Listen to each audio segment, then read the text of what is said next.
right, Christian, welcome to the show, man. How are you doing today? I'm pretty good, actually.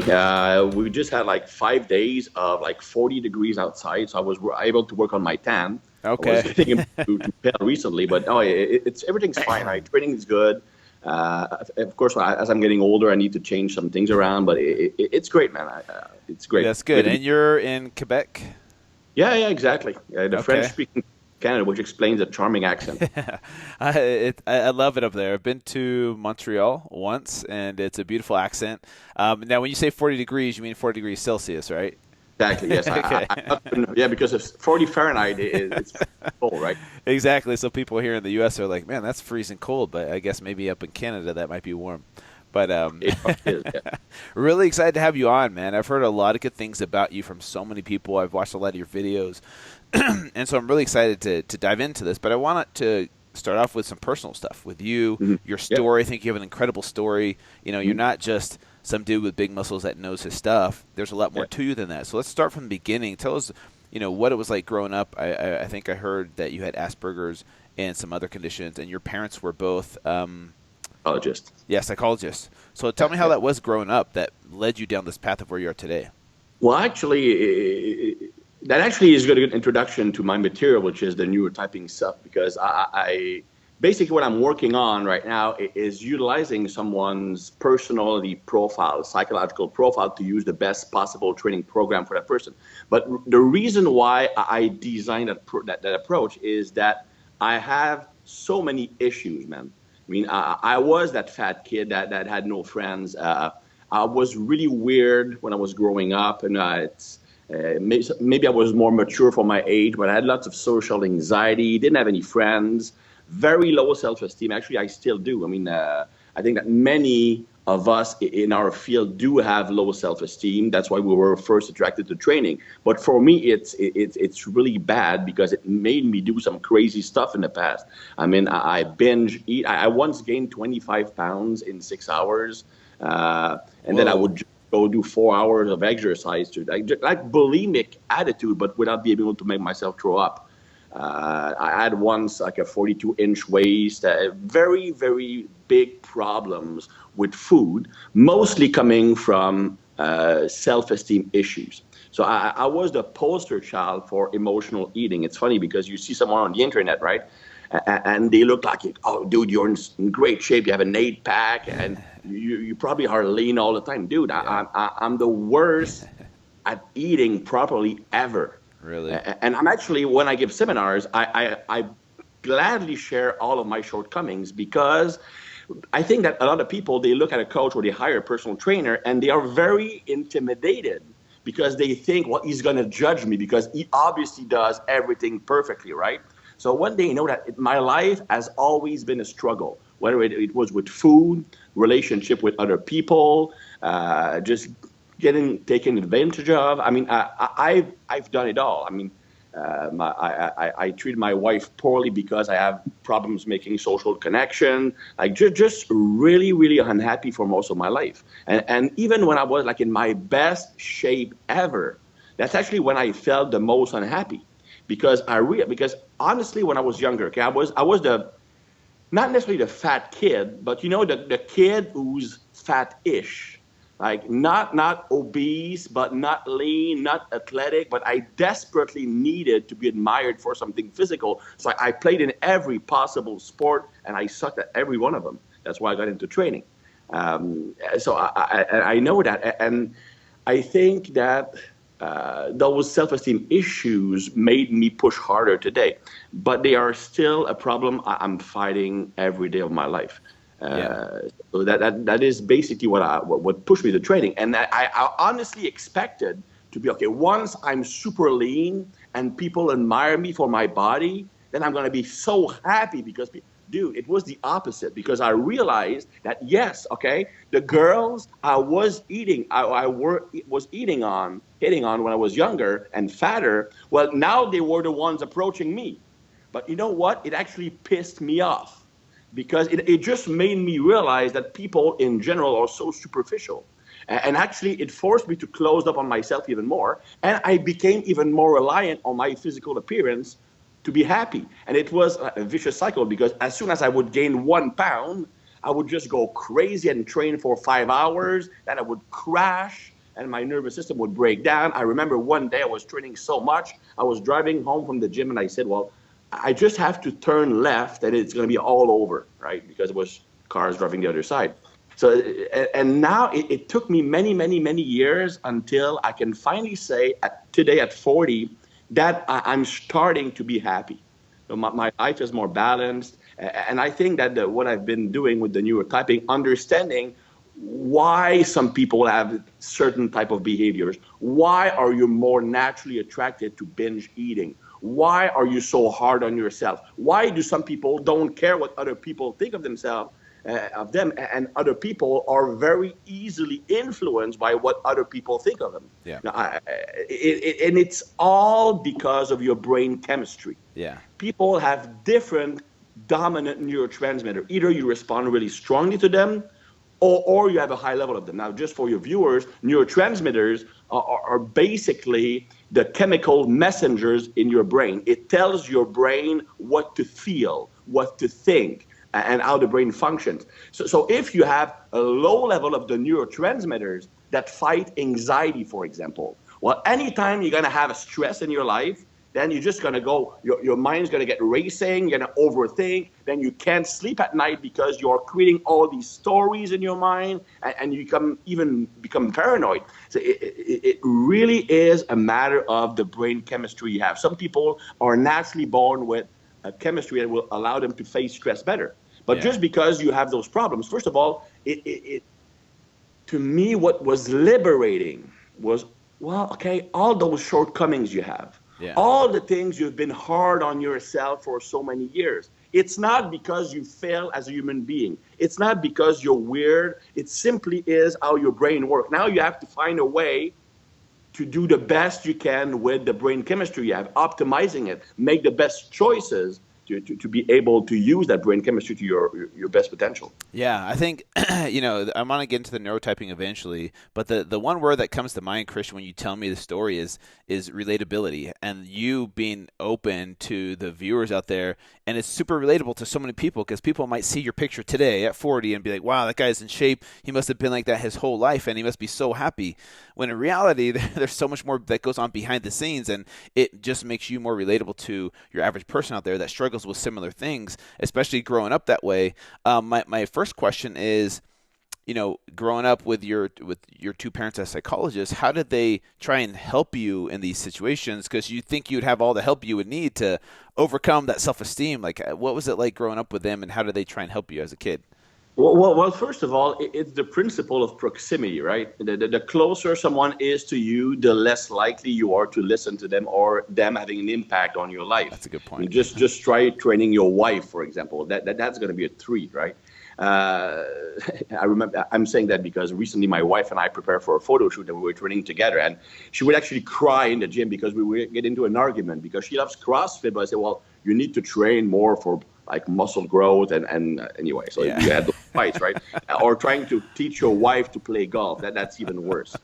Anyway, so I think that my parents, well, of course, it's more my mom, because my father was both a clinical psychologist.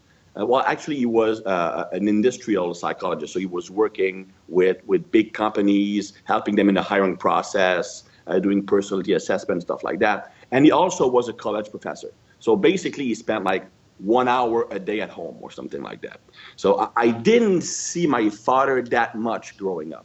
My mother was also a psychologist, but was spending more time at home, was much more present. So it actually, she was trying her best to help me, because when I was younger, I had severe problems relating to other people. Also, girls' problem. I was the eternal best friend. You know what that is, right? I was playing football, so after a game, we would just have this party, and then this girl just got dumped by her boyfriend, and she's crying. So I will be with her, consoling her for the whole evening, and then of course I fall in love with her, but I'm in the eternal friend zone. Gotcha. And that was like basically my life story from 15 to 19 years old, right? So my mother was doing her best to help me out, and all the advice she was giving me was awesome. The problem is that Okay, I'm someone with very low self-esteem, and it was even worse back then. So when you have low self-esteem, what you do, one strategy you can have is to create personas. Right? You create a fake version of yourself to be able to interact with other people. Because if they don't like the fake version of you, doesn't matter. It's not the real you, so you're protecting your feelings. And if they actually, it allows you to maybe be able to relate to other people better. So it feels safer. You have less social anxiety. Now, the problem is that my mother, because every time something was wrong in my life, she was always the one helping me. She was the only human being that was aware of who I truly was, all my shortcomings, all my issues. And because of that, I hated her. I hated her for a long time. Yeah. Because, I didn't hate my mother, of course, but I was always like, would be really harsh on her, really hard on her. I pissed her off on purpose because, and it was a self-defense mechanism. I felt that, okay, she knows the real me. That makes me vulnerable. Now, I'm a people pleaser. I need everybody to like me. And since I have low self-esteem, how could someone love the real version of me? Okay, even if she's my mother. So I made it really, really hard on her. And I realized what I was doing when I was 33 or 34 years of age. It was actually the day after a big rave party. Really? Christian Thibedeau is perfect right now. Chris Thibedeau did rave parties. I have some rave party stories I could tell you. But anyway, so I might have used too much amphetamines, just theoretically speaking, right? Yeah. And because of my neurotransmitter dominance, I respond really strongly to them. But it also crashed really badly. So I was in a really, really bad place. I was freaking out. So I called my mother, and then we had this long discussion about who I was, where I was headed in life. And she told me who I really was, because she always knew, but she could never tell me because she felt I was not ready to accept that truth. And when she told me, I burst out crying for like an hour in her arms. Like, there I go, like 33 years of age, like 235 pound lean muscle, right? And crying like a baby. Wow. And from that point on, my life started. Wow. So, do you mind if I ask you what she told you, or what she told you who you are? Well, she told me exactly what I know now, that I have low self-esteem, that I need other people's approval to feel good about myself. That's why I always try to please other people. I don't make choices because I don't want to take decisions because I don't want to go against other people. I don't assume my place because I don't want to rob someone of his success. All these issues that I have and why I have social anxiety, all these problems, everything I know now, well, she didn't tell me the root cause. Yeah. I discovered that later on. Okay. But she told me exactly how my brain functioned, that everything for me was about being accepted, being respected, being admired. And I think that many people can relate to that. For example, it got so bad that one day my wife came home and she said, Christian, I forget to tell you, I'm going to have dinner with two of my girlfriends at our favorite restaurant. Now, normally there's no big deal, right? I mean, just going out for supper with two of her girlfriends. Like, she's not going clubbing and get hit on or anything, but it was like I got stabbed in the heart. It hurt, man. And I'm not a jealous person. I could not understand why I had this reaction. And of course, I had to make sure that since I was feeling so bad, well, I must make her feel just as bad. So I did everything possible to make her feel guilty before she left. And well, it was supposed to be our movie night. I had planned to prepare supper for me. The dogs are going to miss you. And then once she was there, I would text her every 15 minutes just to make sure that she felt bad, because that's how my brain works. I need to create a reciprocity with the person I'm talking to, both positive and negative. So for example, if we are talking and you tell me something, I will often say, yes, the same thing happened to me, or I'm exactly the same way, or I did the same thing, or I will try to complete your sentences. You're saying something, I want to complete it.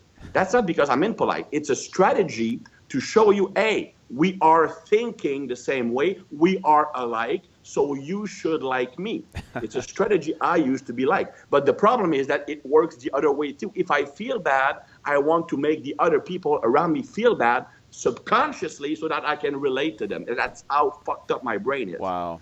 So when Wow. I realized that, I still get the same feeling. So if she tells me, I forgot to tell you, I'm going out tonight, I still get the same feeling, but I know what is going on. Yeah. And what is going on is that if I feel left out, even if I don't want to go, but if I'm not asked to go, I feel left out, and it's really hard for me because I need to feel included. If I'm being left out, subconsciously my brain thinks I'm not good enough for that person. I'm not good enough for that situation. They don't want me there. Yeah. And my logical brain cannot argue with that. It's an emotion. It's emotional. But now I can actually know why that is, and I act accordingly. Yeah. You know, it's that level of self-awareness that you finally have, and you realize that you don't have to become your thoughts, but you can sit back and kind of become the observer of those thoughts. So you don't have to react in those situations. You can kind of thoughtfully respond to those situations rather than just reacting. And so I think sometimes it takes people 30, 40 years or sometimes longer to figure out how to do that. So that's awesome. And the next question I have for you is, when your mom told you that, and you had that experience with her, how did that change your trajectory in life? Like, how did it change you at that point?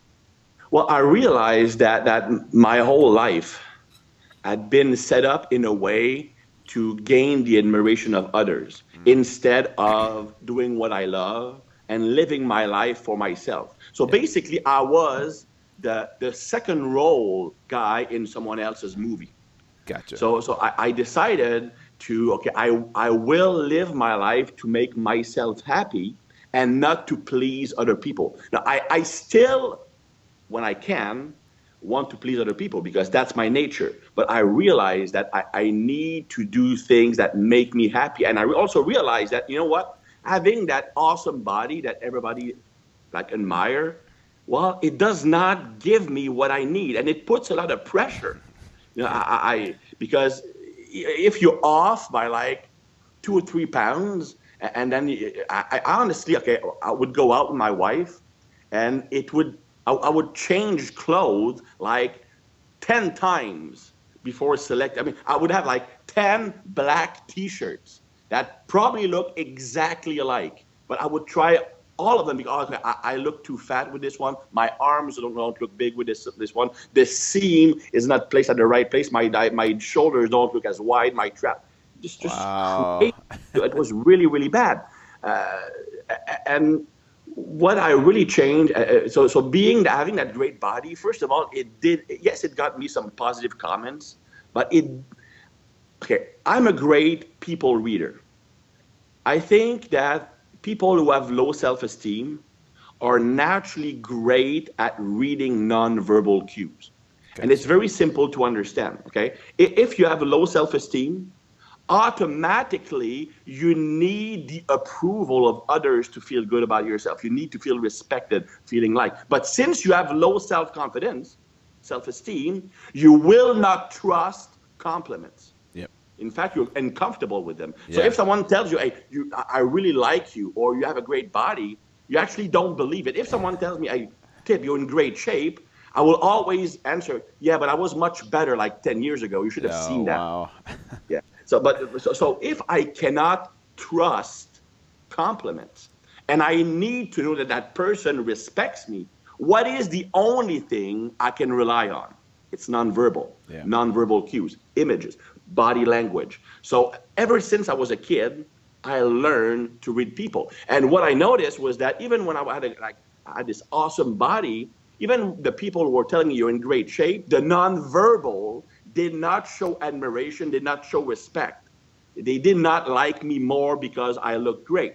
And it's funny because I actually had that realization at the rave party I mentioned. Oh, wow. So that's a great experience. Yeah. So anyway, so I decided to, stop focusing so much on making your body look great. You know what? I'm a performance guy. what people don't understand, those who have been following me more recently see me as a body composition expert. In reality, when I was training clients, it was 90% athletes. Now, I work with athletes from 28 sports, pro football players, pro hockey Wow. players. That's my background, and that's what I love to do. I was an Olympic weightlifter. But to get the body I wanted, I felt I needed to do bodybuilding pump work, which is not something I really like to do. So I was unhappy with my training, and the body I was getting from it did not make me feel any better. So I say, you know what? Train the way you like to train. And don't focus so much on looking great. So I allowed myself to have more freedom with my diet. I allowed myself to add more activities outside of the gym. If you miss a session, it's not that bad, okay? So I became a lot more balanced. Yeah. And when I do something bad, more importantly, I don't react mentally for days. Okay, you're thinking about that pastry you ate, and you hate yourself for having it, or you miss that session and you feel guilty. Okay, I need to train twice tomorrow to make up for it. No, it's worse because you're going to create overtraining, you're going to feel bad, then you're going to overeat to compensate. It's just a vicious cycle. Yeah. So I really I'm more objective with my training. I'm much less emotional with it.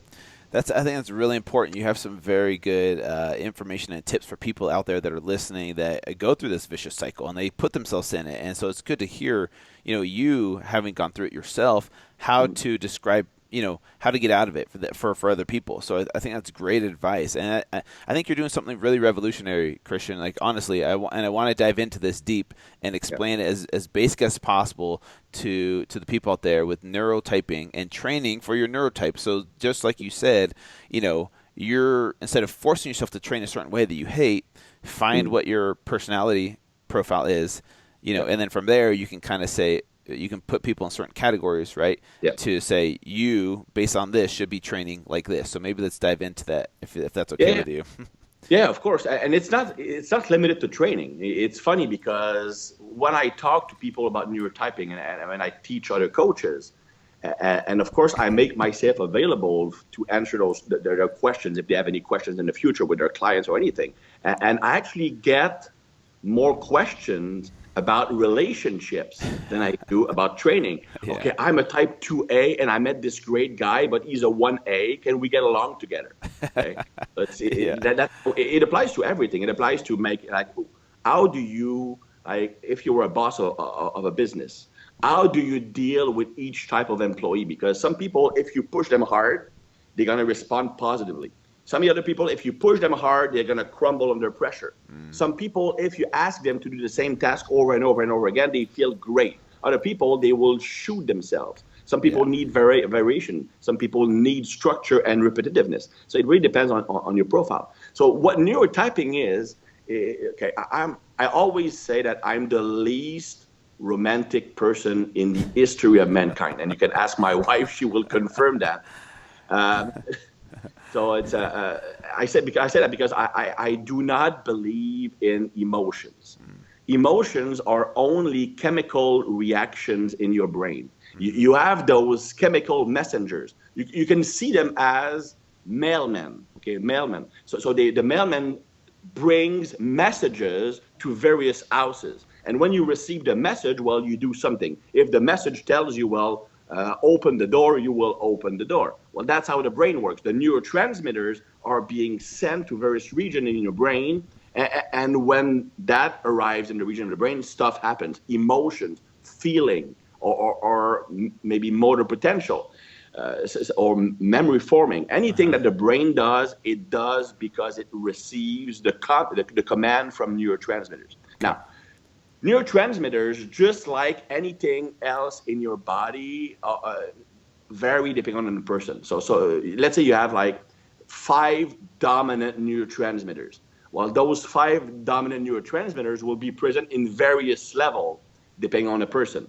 Not only that, your sensitivity, how strongly you respond to each of the messages sent by those neurotransmitters will also vary from one people to the other. So personality is only the symptom of the neurological balance in your brain. So what I do is I analyze someone's personality. Okay, so I'm working on a test. It's almost finished now, but I also use nonverbal cues, questions, evaluation, assessment. And once you understand the personality of the individual, you can infer what is the chemical dominance of their brain. Now, when you know that, well, you also know for training, for example, this is the type of training they will respond the best to. So someone who, for example, has low level of what we call serotonin or GABA. These are the two neurotransmitters that calm your brain down. Okay. When you're anxious, when you're stressed out, when you're thinking, okay, are you paranoid? These are the neurotransmitters that calm your brain down. You're chill dude. Now, people who lack those neurotransmitters or have a very low level, well, if you vary the training too often, if you're using very heavy weights or explosive movement, it's actually going to create problems because the brain will get hyped up and you can't calm it down. So you will actually have problems sleeping. Some people, let's say they train at 5 p.m. and they stay hyped up and they can't sleep at night. Well, that's because the training hypes up the nervous system. The neurons fire super fast. So you are thinking faster, you're reacting faster, creating scenarios in your brain, but you don't have the neurotransmitters to calm the brain down after the session. You have some other people, they could train at 9 p.m. and by, let's say they finish training at 10:30, well at 11, they're sleeping. Oh, wow. Like deep sleep. That's because they have a very high level of those neurotransmitters that calm the brain down. Now, these people, those who can very easily go to sleep after a session, will be those who are naturally great at handling pressure because they have the neurotransmitter that calm the brain down. They have a high level of it. So when adrenaline gets up, right, you are under stress, well, it keeps the brain at the optimal level. You don't get overexcited. And of course, when you're overexcited, then you lose coordination, you can be paranoid, you can have paralysis by overanalysis. You're thinking too much before making a decision, you procrastinate, and you lose confidence in yourself. So these people who have a hard time calming their brain down will be naturally more routine-based. They love to do things at the exact same time, the exact same way, because it decreases stress. Because, hey, I've done this before and I have not been hurt by it, so it's safe. These people will not like variation when it comes to training. They need to stick to things they know because anxiety, stress, mental, the nervous system going like this, it also makes your muscle tighten up. So the chance of injury increases and it's hard to get full range of motion. Gotcha. Now, some other people like myself, I need variation. My neurotype means that if the training is not fun, I won't do it. And for me, fun is I need to learn something. So that's why my training constantly changes, because I need to experiment all these training methods, all these training tools, all these new exercises, because I want to learn about them and it's fun for me and I stay motivated. As soon as I fully understand something, I lose motivation completely. Now, some of the people will prefer anything that feels great. You have a neurotransmitter in your brain that is called glutamate. Yep. Now, glutamate is a neurotransmitter that enhances feelings. It's a feeling strengthener. People who have high glutamate level are very emotional. They like big displays of emotion. They live their life one movie scene after the other. They're trying to create those big movements. Yeah. And these people will fall in love once a day. They just fall in love with love.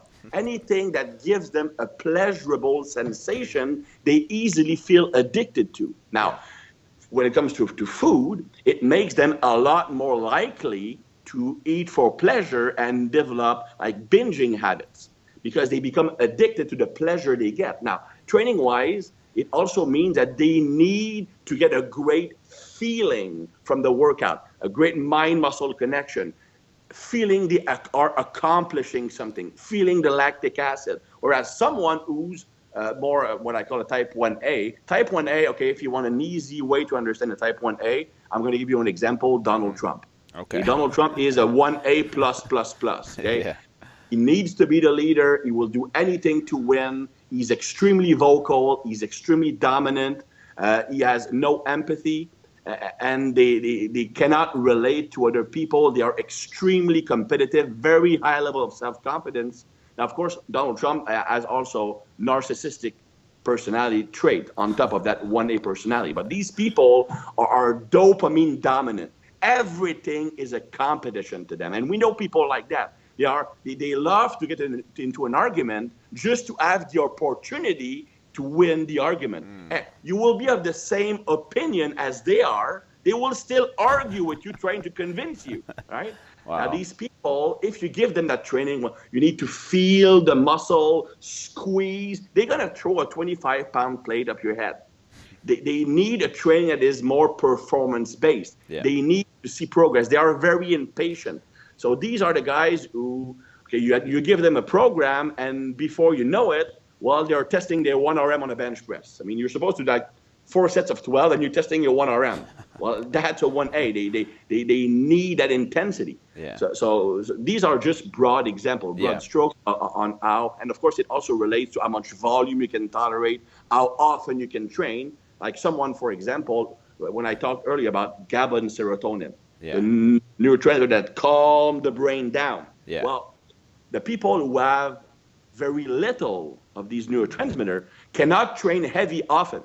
Because when you train heavy, you are speeding up that brain. It's called activation or excitation. Okay. And at the end of the workout, your brain is firing on all cylinders, right? You're going like this, super excited.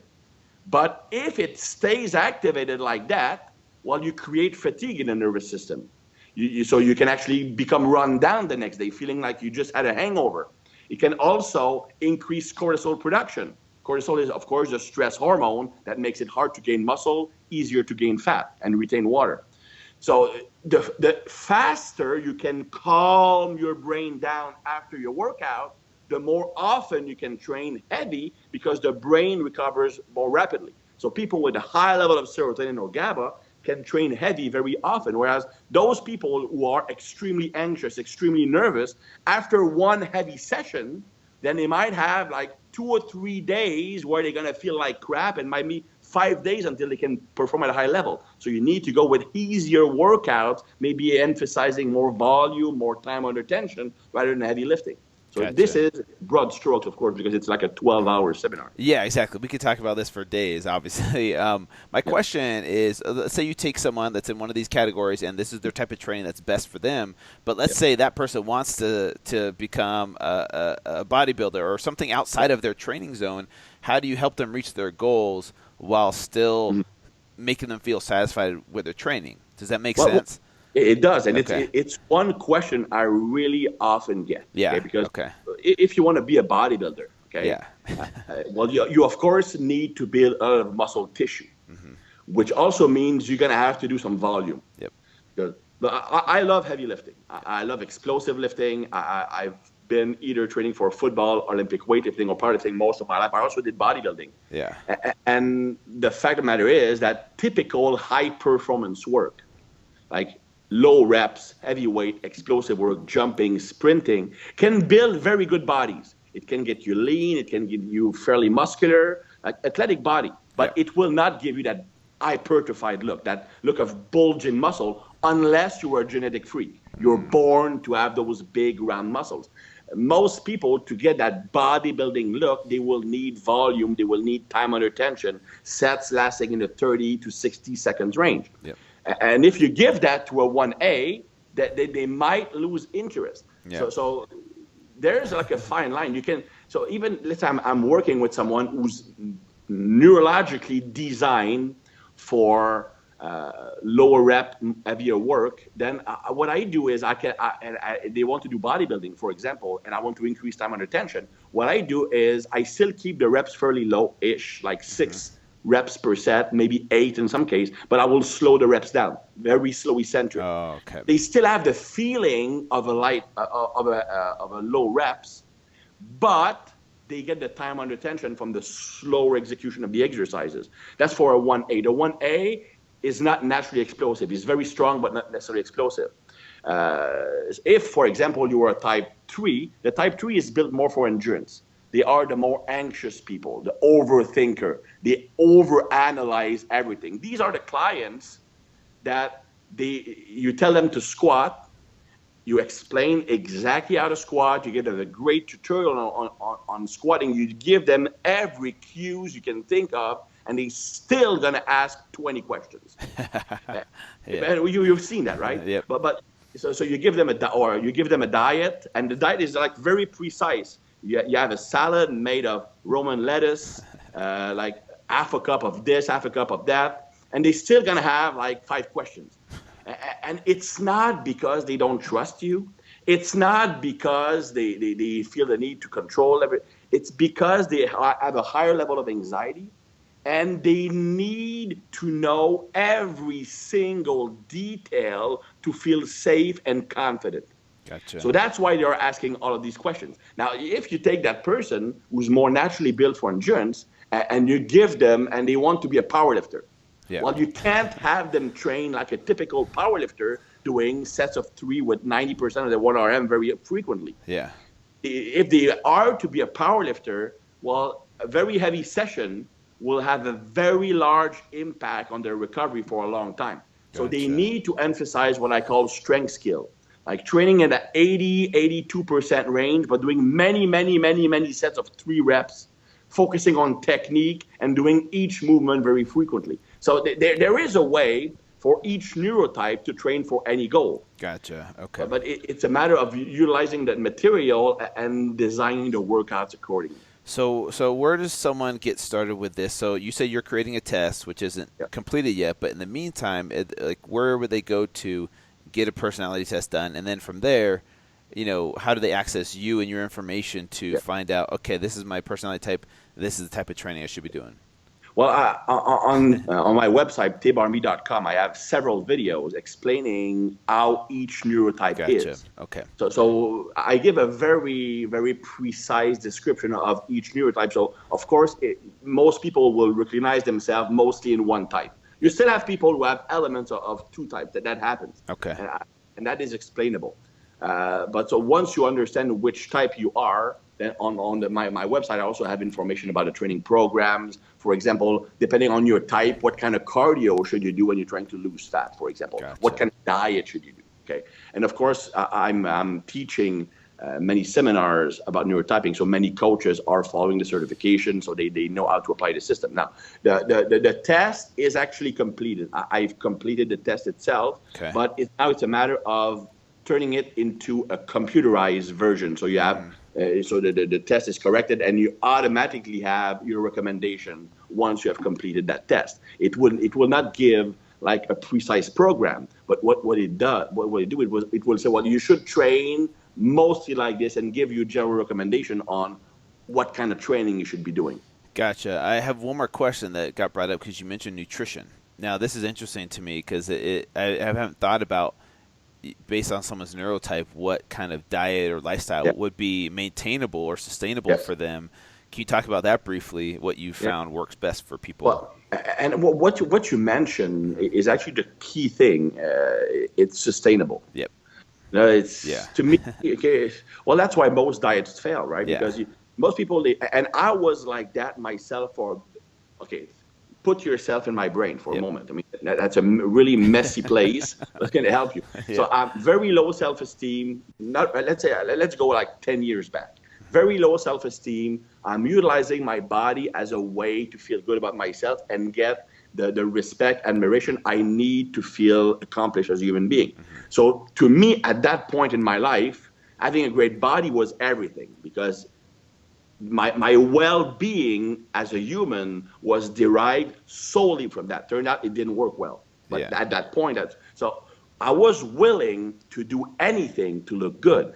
Diet-wise, dude, I was extreme. I was the guy who would diet on 1,000 calories, mostly protein. Wow. And I felt like crap all the time, I remember the last time I competed in bodybuilding, at the end, I was barely training 15 minutes per session because that's all I could do. Wow.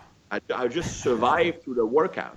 I was extreme. And of course, what always happened is that once in a while, I had like this big breakdown and I would just eat and eat and eat. And that's when I once gained 26 pounds in 6 hours. Wow. I actually measured it. Well, actually, one time I probably gained more than that because I was in St. Louis back then. And that was a while ago. So Arby's had the 5 for 5 deal. So 5 menu items for $5. Yeah. So I had 24 burgers and 1 fry. Oh my gosh!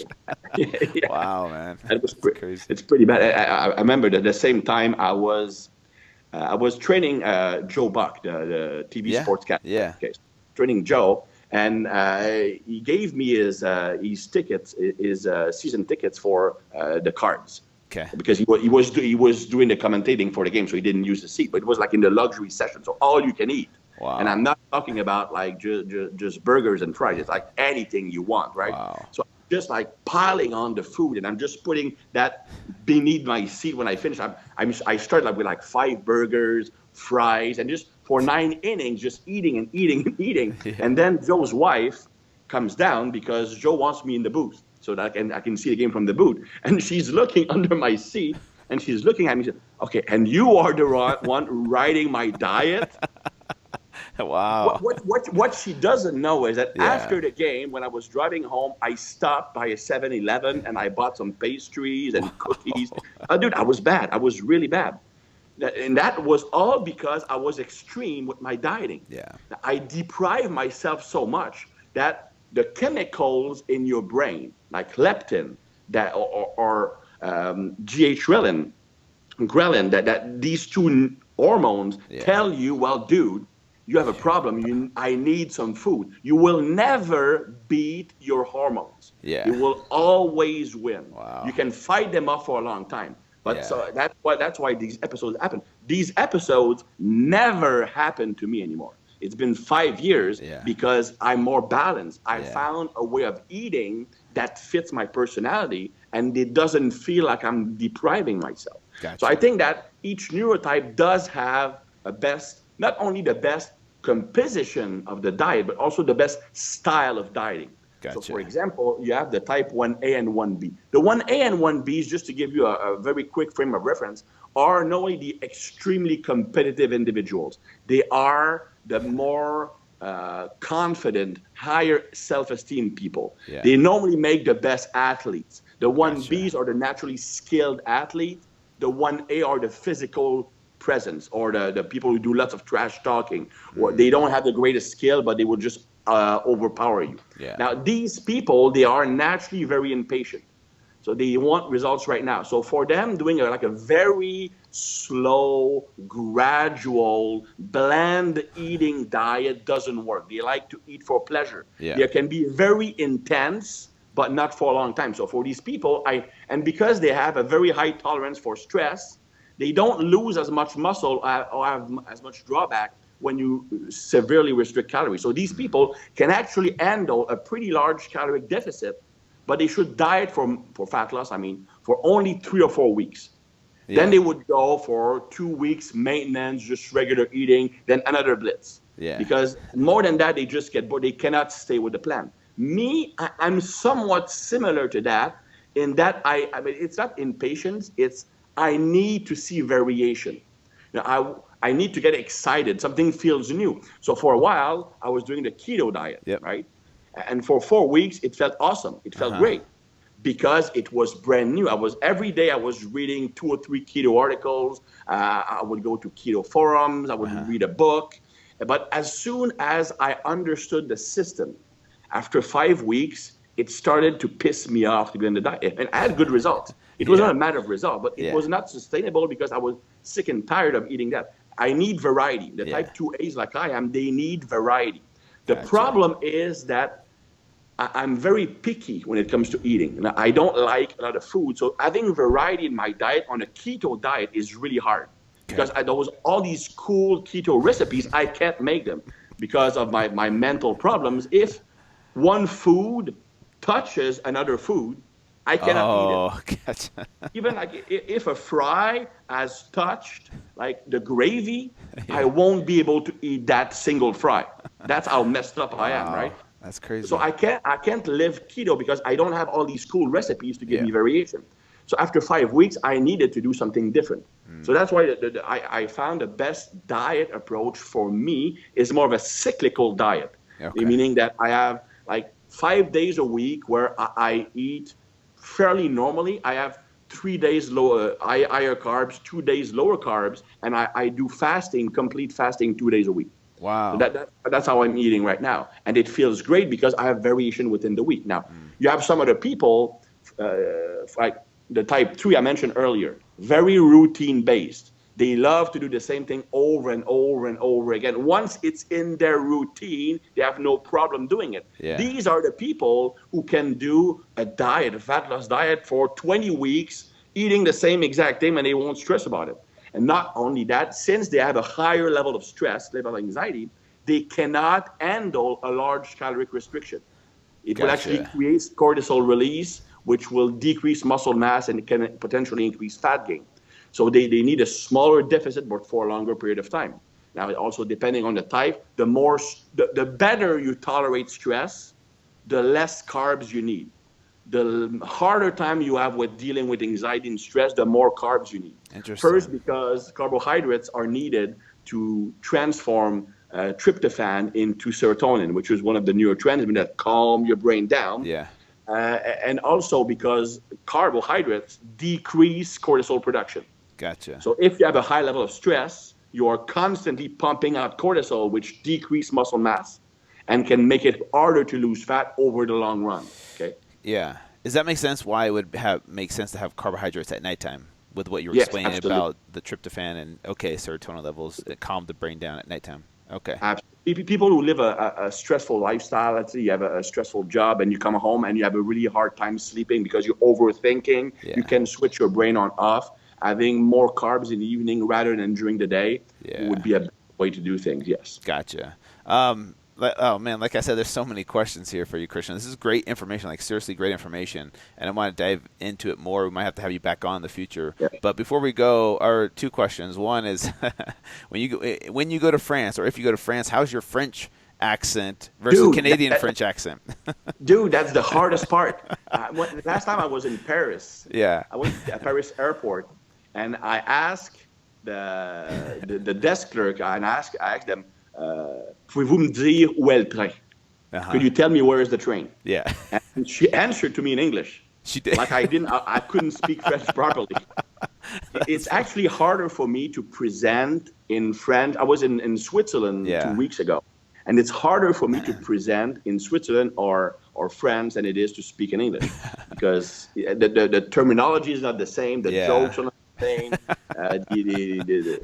But I can very easily understand their French because the best way I could give you an example is comparing Quebec's French to France French is like comparing the London accent to the deepest part of Alabama. Gotcha. Yeah. Or Louisiana. Yeah. Okay?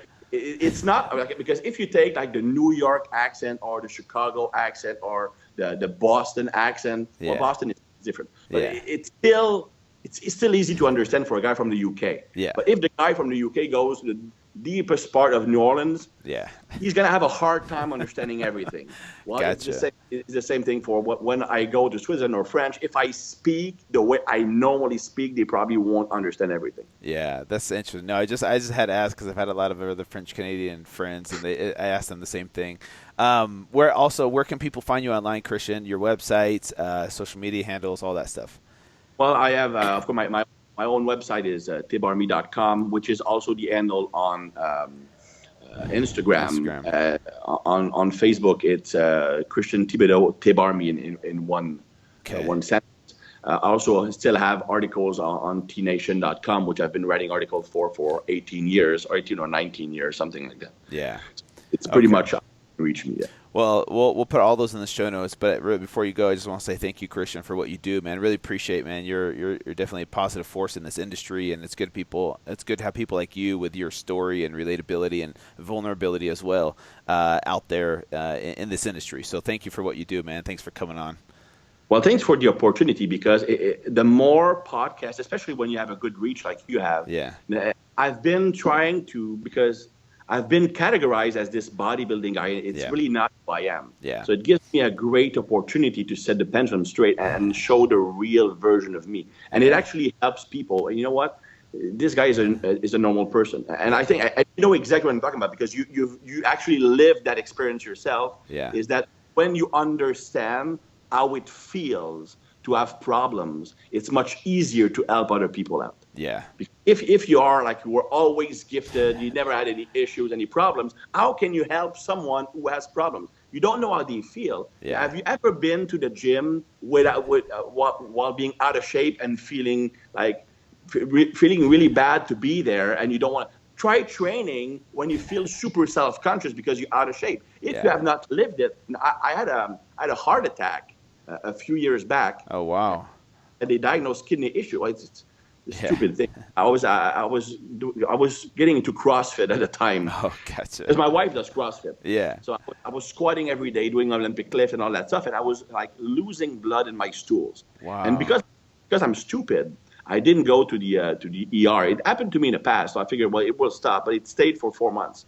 I lost so much blood, I didn't have enough red blood cells to send oxygen to the heart, and I had a heart attack. Wow. So, and they also show that because of an uncontrolled blood pressure issues, and not only that, dude, I had some problems. During my honeymoon in Aruba, like 11 years ago, I got stung by this like big ass mosquito, and I started getting like really sick. And when I got home, like super sick, like pneumonia symptoms, I still kept on training, and I couldn't breathe at one point. Wow. The virus propagated to the heart, so I had a heart failure because of that. Now, the doctor at the time gave me like the typical medication, which was blood pressure meds and also diuretic, which he gave me Lasix. So if you know bodybuilding, Lasix is like the harshest diuretic ever. You had bodybuilders pass out on stage cramping because that stuff is crazy. Well, I was on Lasix for 10 years straight, every single day. And because I'm an idiot, I stopped taking the actual blood pressure meds because it killed my libido, and I felt like I don't have any symptoms. But I kept taking the diuretic because I looked great, right? Oh, man. Stupid. When I said that the desire to be loved by my body led me to do some crazy stuff, well, that's one of them.